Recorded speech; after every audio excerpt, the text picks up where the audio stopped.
Good afternoon, everybody, and welcome to the business focused podcast that is Revitalise Meets. I'm your host, Lee Foster of Revitalise, connecting people, and welcome to this podcast as I get the chance to meet some powerful connections locally and globally from the business networking industry. And as always, we like to delve in with these conversations and with my guest to find out about their business journey so far, a few challenges, understand their achievements, a sprinkling of top tips and golden nuggets galore of knowledge, and also finding out a little bit about them and what makes them tick. So, welcome to everybody on the LinkedIn channel for your Lee Foster profile, and also on the Revitalise Network and YouTube channel, which we're live on there right now at 5 o'clock. Now, I'm bringing along a guest today who I've had the great pleasure to get to know really well over the past, probably last 12 months or so. She's been a great asset to many within the RBC network community, but also she's been getting out there and helping many people understanding financial well-being and much, much more, from an individual solopreneur prospect to looking at a corporate client and looking after their team around them. Can you please welcome today on Revitalise Meets the one, the only Naomi Smith of Saltire Financial. Naomi, how are you today? Hi, Lee. Thank you so much for having me on. I'm really good. Thank you. How are you? I am very well. I'm high off caffeine. I've had about 16 cups of coffee, so I do pre-warn you already, but I'm good. Thank you. I'm the same. I think we're on par. Brilliant. So again, thanks for joining. And for anybody who's watching and listening today with me and Naomi having a chat, please feel free to drop a question or a comment in the LinkedIn comments or also on the Revitalise Network and YouTube channel as well. Now, as always, Naomi, thanks again. What's the story so far? Tell us a bit about your journey so far up to date with Saltire Financial, where you came from and where you are at the minute. So I feel like I need to go back to COVID, basically. So I had my little boy during COVID in 2020. At the time, I worked for a telesales company. Phone up, phone down. We've just been talking about the whole smile before you dial. Who basically they made publications for events. The events were mainly business to business in Birmingham and London. Deputy head of sales. I was doing really well. It was going really well, but then COVID obviously broke the events industry. I was about to go off and have a baby. Nobody knew where it was going, what it was doing. And there was an ex-colleague of mine who had just left and started training to be a protection advisor. And she said to me, she says, "You're about to start your family. Do you want me to do a protection review for you?" I was like, "Yeah, that'd be great." Anyways, did all of that. And then at the end of it, she says, "Do you know what, Naomi? I think you'd be really good at this." Now, I am your typical like to dip my finger in all the MLM pies. Like if there's something new going on, I want to know about it. I want to know how I can make money. I want to know how it works. I want to know as much information as I possibly can. And I thought, you know what? It's maybe not a bad idea. Tell me a little bit more about how it worked, right? Um, Rewind a little bit further. When I was 14, my dad passed away really young, very suddenly. Had a heart attack, fittest, healthiest guy going. So I kind of related to the whole experience of life insurance and death and all of that, and seen it from the side of he had all the right stuff in place, so I could see what that did and how it made my mum continue, etc., etc. And I thought, yeah, do you know what? I'm going to give it a go. So basically, I spent the whole of COVID during my maternity leave training to be a protection advisor. Then didn't go back to work, handed my notice in, and with a 6-month-old, decided to go fully self-employed and take that leap of faith. And the rest is history. Just before, sorry, I know you were going to say something there, but I think what's important to note is, so I've been doing insurance since then, but my company is called Saltire Financial, and that launched March last year. So I'm actually 18 months into my own firm itself, but the roller coaster ride is going really quickly. So things are happening really quickly, things are changing, but yeah, the rest is definitely history. Thanks for sharing. It's interesting though, Naomi, when you look at it, where opportunities in life open up those doors for you, or actions or reactions that happen throughout your time that put you down that path, in other words. And I think it's important that what you just mentioned there before is that, and I'm sorry to hear about the family and everything else that's gone on, but I think we have to try avenues to see what works well. You talked about MLM, and that's got a different type of thought behind it for many people. But if you don't try it, you won't find out if that's your niche and if that's what 100%. you enjoy doing. So you've found your niche now, then, I guess. Yeah, I mean, again, you never know what's going to cross your path and you don't know where the world's going to take you.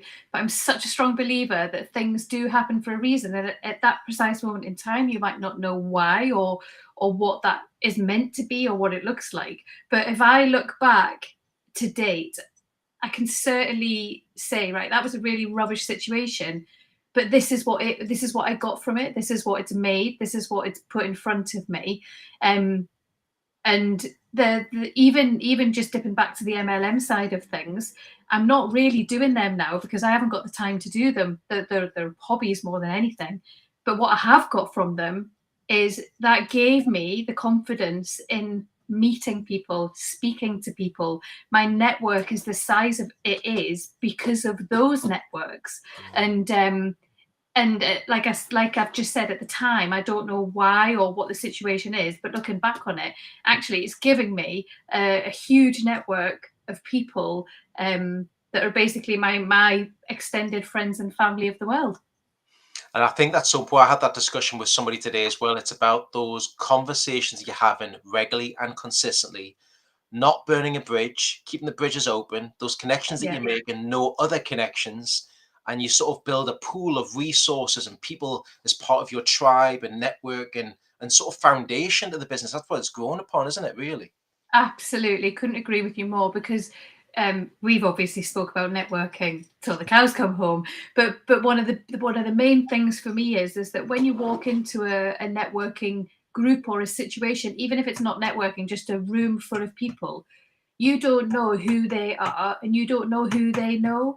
And as long as you keep it is actually one of my top tips, but as long as you continue to talk about where your passions are and what you're wanting to do and what you want to achieve, you never know how that person might be able to help or guide you with either their network or their history, their expertise. You just don't know. Yeah, it's so true. It's knowing what's behind the front cover of the book is what I speak about quite a lot. And we do talk about it until the cows come home in regards of networking in general. But it's you Yeah. look at the front cover of a book, which is the person you're meeting, and when you delve into those chapters, you find out so much more. There's a rich tapestry of what people have been doing and where they've came from as well, and who they know. Um, Yeah. Over the time you've run your business thing, coming from that sort of angle and developing and finding which way you're going, what's been the biggest challenge you've been through in the last 12 months, but how have you overcome that challenge as well? I'd love to know how that may have came as an achievement for you as well. I think for me, so at the beginning of the whole going fully self-employed journey, I was tapping into an already huge network. So I had the support of friends and family helping me from selling my services, right? But I'm kind of year 3, 4 down the line now, and it gets harder because you've already tapped into your close network, and now it's almost come round a circle where I need to be speaking to people that I don't know, and they need to be telling their friends and family about me because it's the consistency of getting the leads in the pipeline, the capacity to keep that going and not letting that drop or stop, because then you can't pay yourself and then you can't pay your bills and all of the above. So I think when it comes to business, I'm in that window at the minute where it feels like I'm on a treadmill and it feels relentless because I'm consistently having to think, right, where did I get to with that lead? Where's my next lead coming from? Who am I going to speak to about this? And then it's almost planning ahead. So it's thinking, how can I, as a person and as a business, diversify?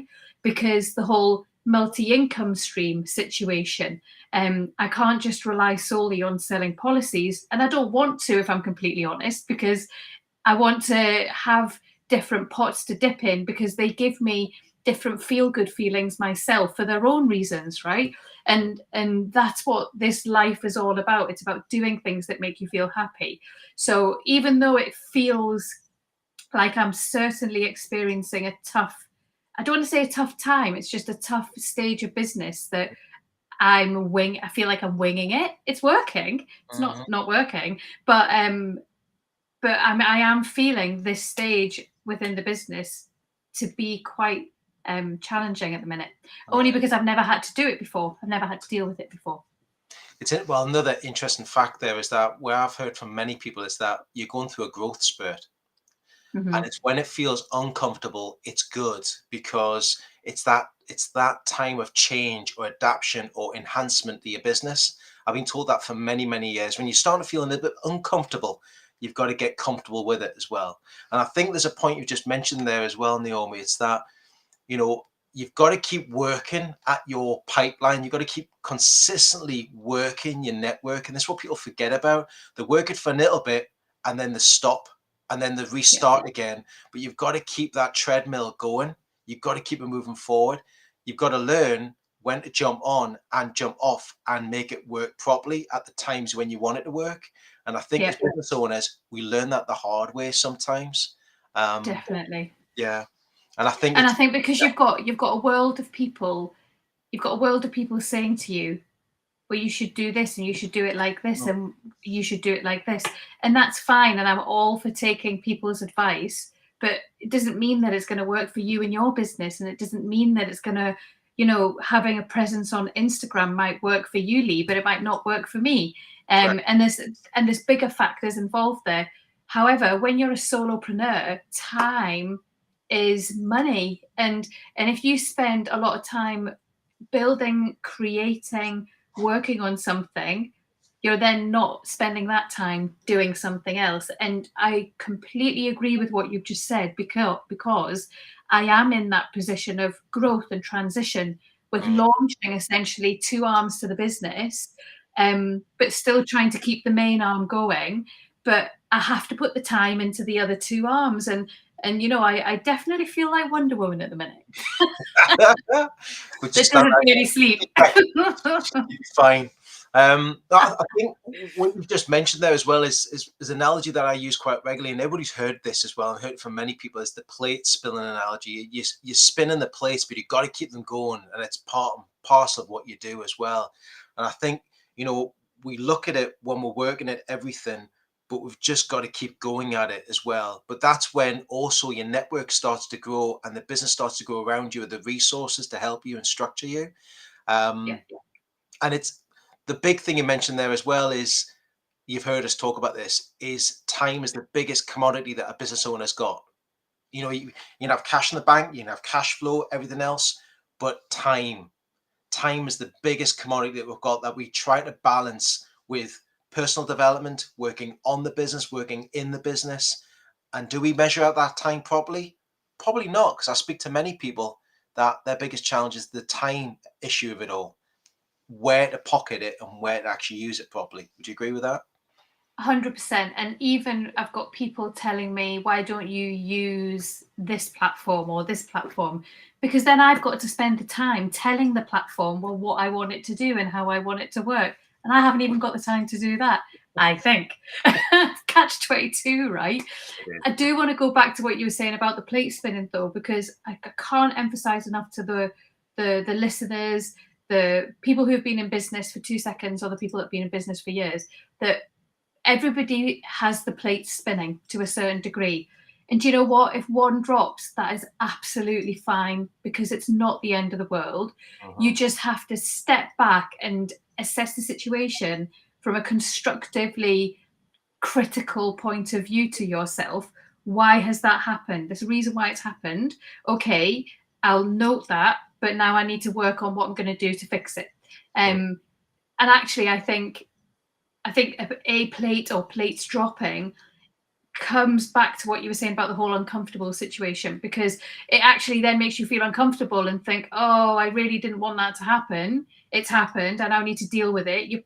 It goes back to the whole eat that frog right? So at what time of the day you're going to eat your frog? Well, for me, it's in the morning. I would rather get it done, get it out the way, and then I can do all the things that make me feel happy throughout the rest of the day. And then I finish the day not feeling miserable because I've just dealt with the really rubbish thing at the end of my day. Yeah. It's because I've then spent the whole of the rest of my day doing nice things that make me feel happy. So yeah, definitely. Like if a plate drops, it is absolutely fine. You just need to reconnect with yourself in that moment and then figure out, right, what can I do to now move on from this? Yeah, because that's the other thing, we digress here slightly, but it's people procrastinate over that broken plate or that drop ball too much and they forget about the other plates that are spinning at the same time.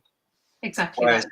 you focus on getting them strengthened up and think, okay, how did that fall? Let me fix it. Let me galvanize it. Let me make it a bit stronger.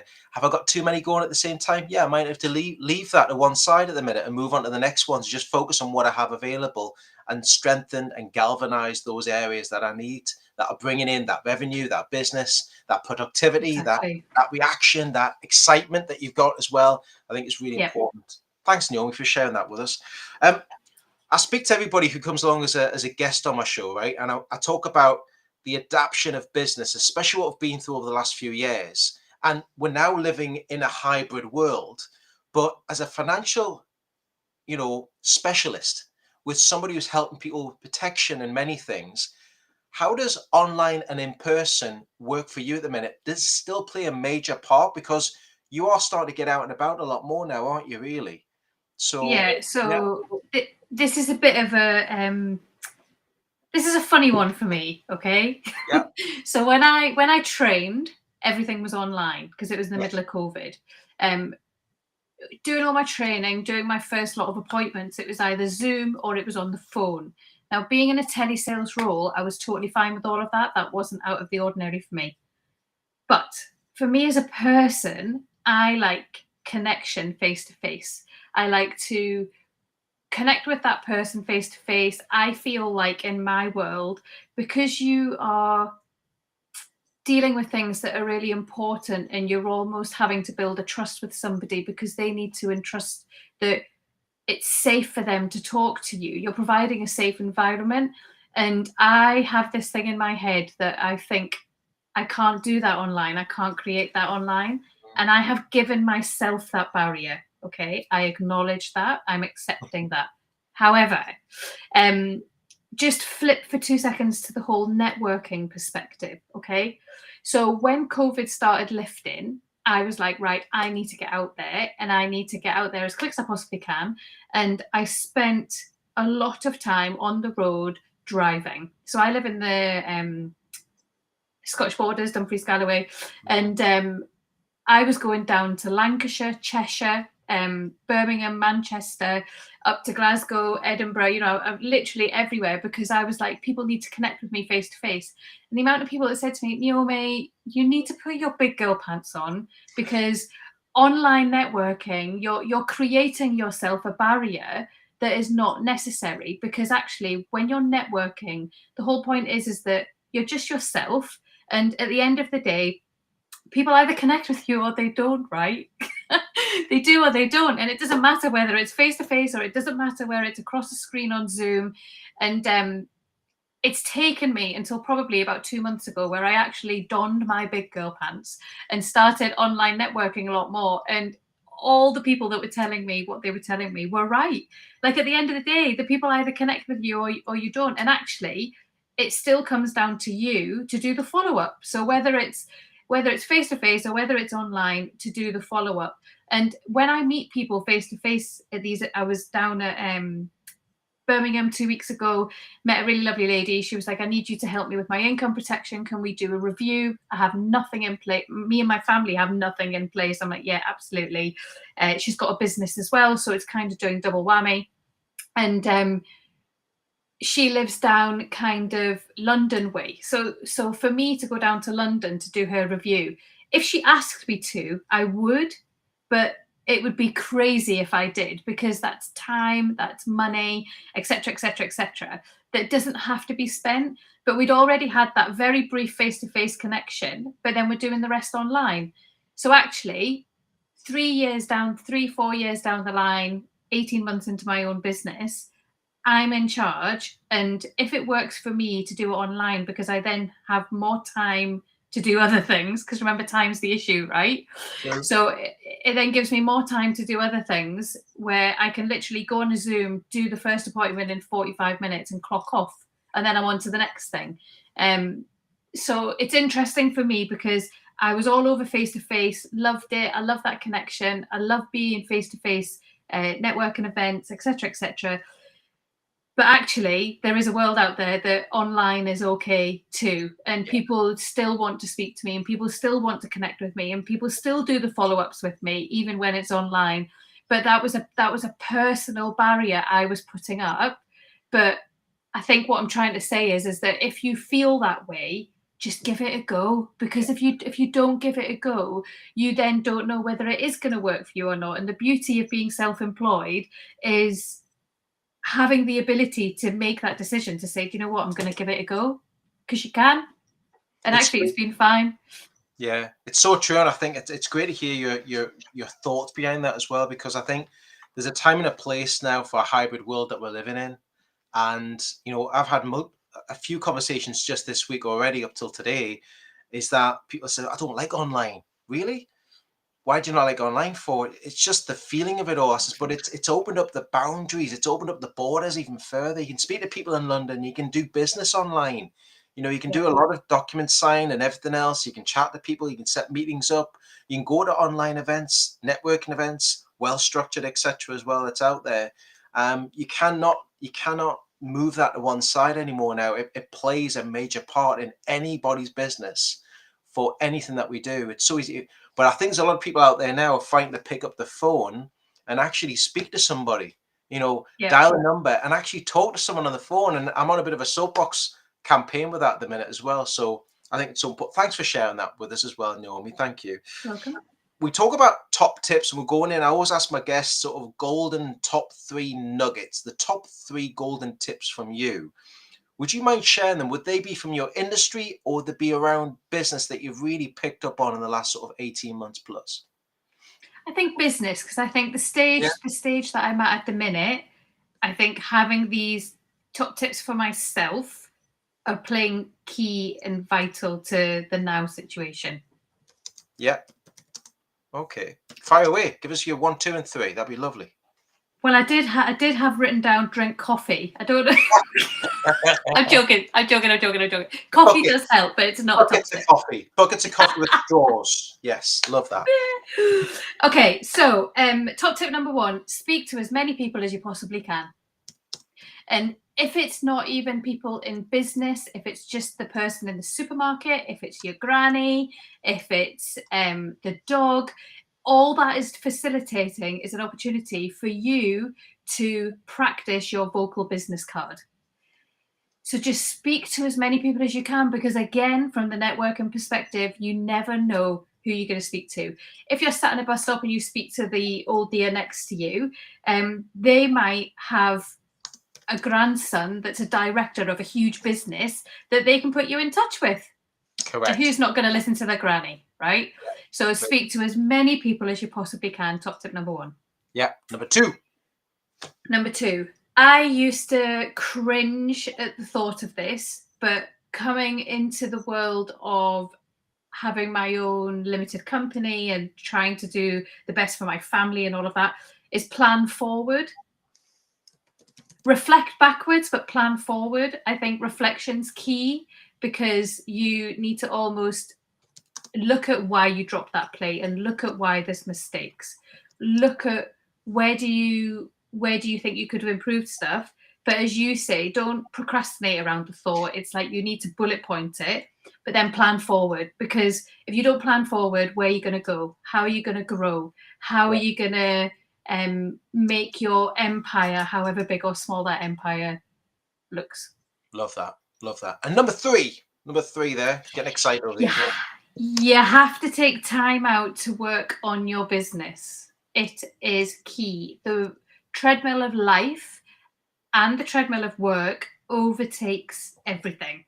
And I think if you don't allow yourself that space, even if it's 10 minutes, if it's an hour, if it's half a day, take the time out, because you actually are more creative and more constructive when you can look on your business when you're stepping outside of it. And I think that's a really important time to plan, have ideas, what is the next step. I think step 2 and 3 kind of go hand in hand a little bit, but definitely take the time out to work on your business, not in your business. Love that. I've just dropped that into the YouTube channel for everybody as well as watching and listening today as well. And please feel free, if you are watching this on LinkedIn and YouTube, don't be shy. Drop your details in the comments. We will see them, and I can overlay that, and me and Naomi can answer any questions you might have in there as well. But Naomi's top 3 golden tips in business. Number 1, speak to as many people, stroke connections. It's good to talk, right? Just chat about it. You never know what's around the corner. Number 2, planning forward in your business and role. Where could you improve and grow your business, your role to the next level? Plan in advance, a month, 2 months, 2 months, 3 months in advance. And number 3, and this is really important, take time out to work on your business, not just in it, but work on it and be focused. Really important, which Naomi mentioned there, is allocate the right amount of time that you want to work on the business throughout the week, throughout the month. Put those pockets of time in and put them in your diary. Make reminders in your phones, and it pings up and tells you that this is your time out now. You need to work on it, not in it. Just step away. That's the only way I can do it, is if I physically put it in my diary, and then I get a reminder saying, switch all your notifications off. This is it now. You need to step out. It's the only way I get stuff done. Thanks, Naomi. Thanks very much. Now, we talk about family and we talk about working on the business, but how do you take time out to work on personal development for you? Do you read a lot of books, or do you delve into anything that you can take personal development for you? Yeah, so for me, it's podcasts. Because I'm on the road a lot, that's all I listen to. If I'm flying, it's in the airport, it's on in the car, it's at a train station. I literally listen to podcasts. I'm into at the minute. So Stephen Bartlett, I like Stephen Bartlett, Diary of a CEO. I've just listened to a really good one with Daniel Priestley. That was really interesting. Podcasts is my self-development, because I feel like I haven't got time to physically read. It's interesting for me as well, because I actually do that I call it downtime, Naomi. Yeah. I'm driving, like today, I was driving down to Dumfries and Galloway, and I was on the road for about an hour and a half, and I'll just drop in my Audible, I'll plug in a podcast, hit play, and I'll just listen to that for an hour and a half. And it might be a chapter from that Audible book or that podcast, or I might, like what you said, with a Diary of a CEO with Stephen Bartlett, but I might just pick out a certain chapter and press play, and I know it lasts for a certain amount of time, and I'll just listen to it. And I might even listen to it twice, because it's something I want to keep in my mind. And I've got this habit of pulling the car over when I stop and just writing some little notes about it, some little pointers that you pick up on. I really like doing that. I think it's important. Yeah. I think that's a good way to ingrain it into your mind of actually what you've listened to, what you've taken heed of. Yeah, I think it's really important. I've just dropped that in the YouTube in the comments as well. Podcast, Diary of a CEO, Stephen Bartlett. Have a look at that. Give it a try as well. Now, if we fast forward 6 months or 12 months from right now, Naomi, what's next for you? What's around the corner? What's in next 6 to 12 months time for you in your business journey? So the business itself specializes in business protection. So how to protect you and your business if something goes wrong. So things like, private death and service, shareholder protection, key man insurance, private medical insurance, etc. For me, I'm in a position where I feel so passionate about the lack of knowledge and understanding of my world. So people don't realize how important it is to have those right policies in place. That having some of the policies in place, you can actually reduce your corporation tax liability. The employee benefits that are out there that you can provide for your teams and your employees on top of that. So another arm of the business is that I'm going to do much more keynote speaking. So training at the minute with Danny Wallace. She is basically a worldwide keynote speaker trainer. Really enjoying the journey. I'm speaking on stage at Ideas Fest in, I think it's only 17 days away. Really excited. Like Daniel Priestley's there on stage. It's top level stuff. I'm super excited. But that's only the start. So I want to be on more stages. Basically, my mission to the world is to just educate people on what's important when it comes to protection.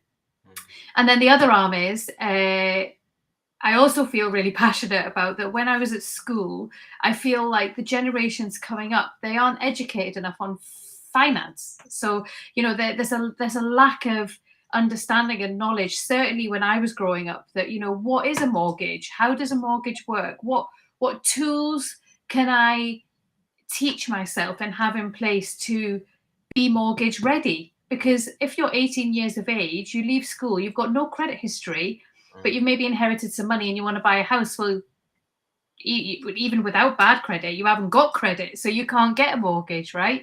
So it's understanding the importance of that, of budgeting, scams, you know, like just making people aware of scams and actually how bloody clever scammers are becoming now. So I am literally on the cusp of launching to go to corporates and potentially schools, you never know, on the education of financial well-being. So, you know, giving people access to just the simplest of tools and resources of, if things aren't good, where can they go to get help?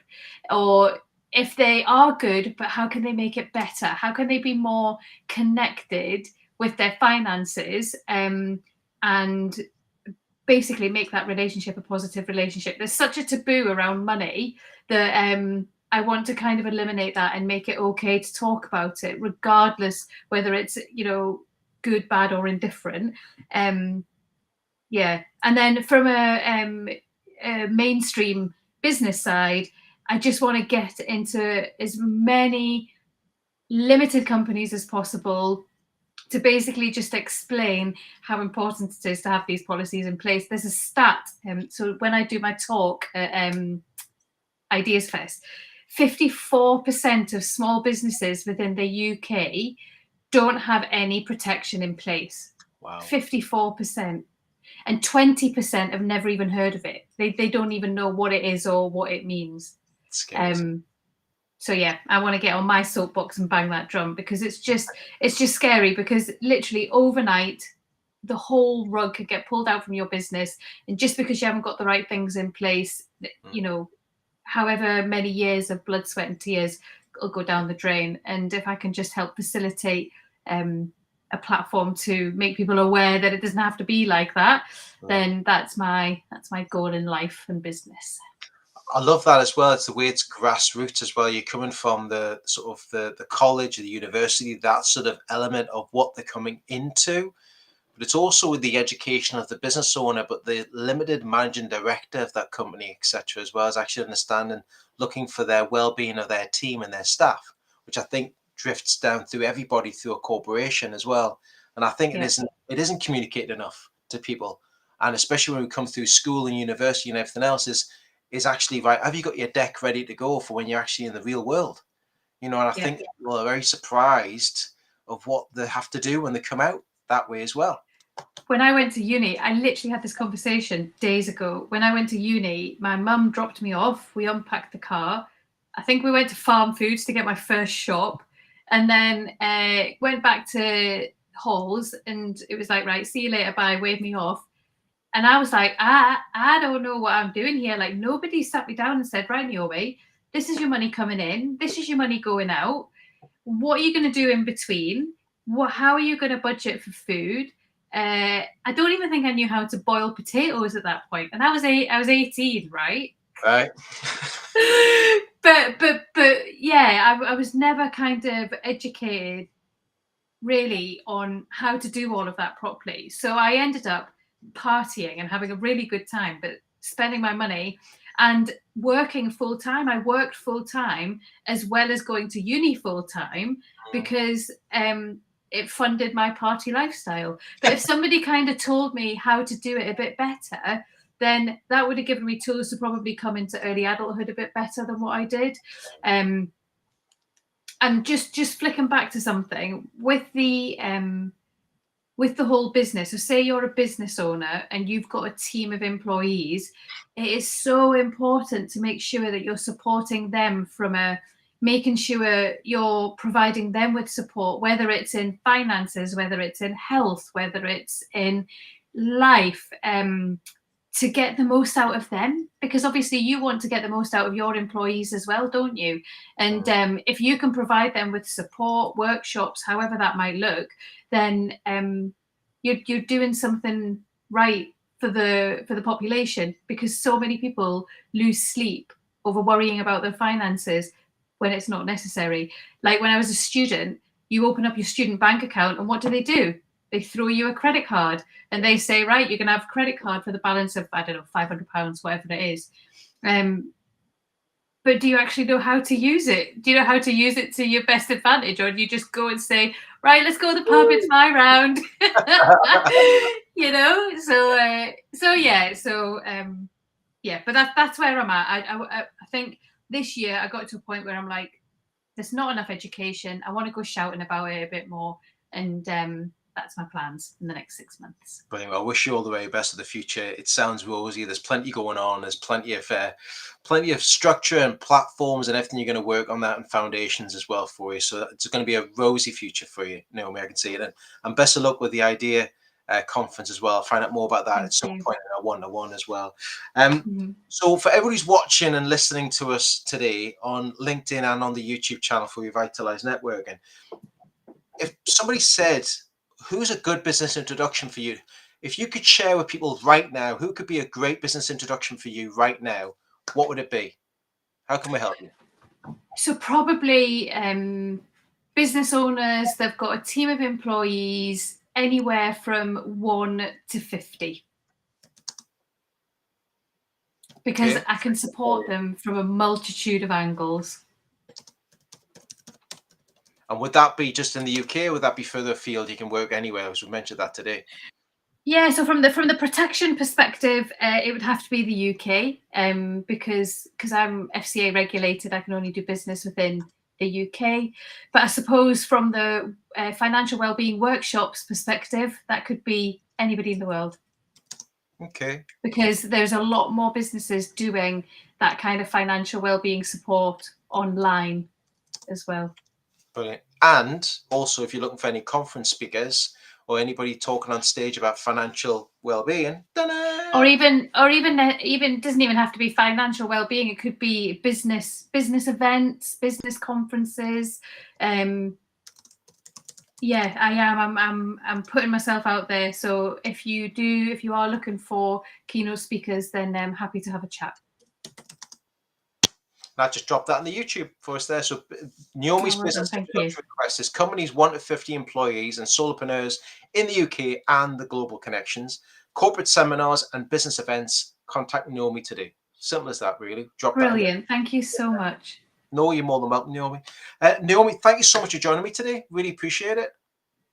Thank you so much for having me. It's been it's nice because, again, this for me is stepping outside my business to almost give myself a little annual review and plan on what we're going to do for the next 6 months. So thank you for helping me reiterate that I'm doing it how I want to do it so far. So thank you. 100%. Thank you so much, Naomi. And thank you to everybody who's been watching and listening today. Don't forget, click the bell on the YouTube channel for Revitalise Network. Subscribe to the channel, because we have over 140 interviews now. Naomi is part of that episode, and also library of many business connections from locally to globally who are there to help and assist, but also for us all, as we mentioned today on our call, all about the understanding and the education. We just had Keith Doherty jump in there as well and said, thanks so much, Keith, for joining us. Well done, Naomi. Smiley face. Happy days. Thank you. Thank you so much. So don't forget, subscribe to the channel. Stay tuned to LinkedIn, because there's many more interviews coming up over the coming weeks. But check it out. Keep an eye. And as always, we're here to support and help you and bring some wonderful, powerful connections for you to learn from as well. From me and Naomi, hope you all have a fabulous week ahead. I look forward to seeing you all very soon. And don't forget, everybody, keep connecting. Take care. See you soon. All the best.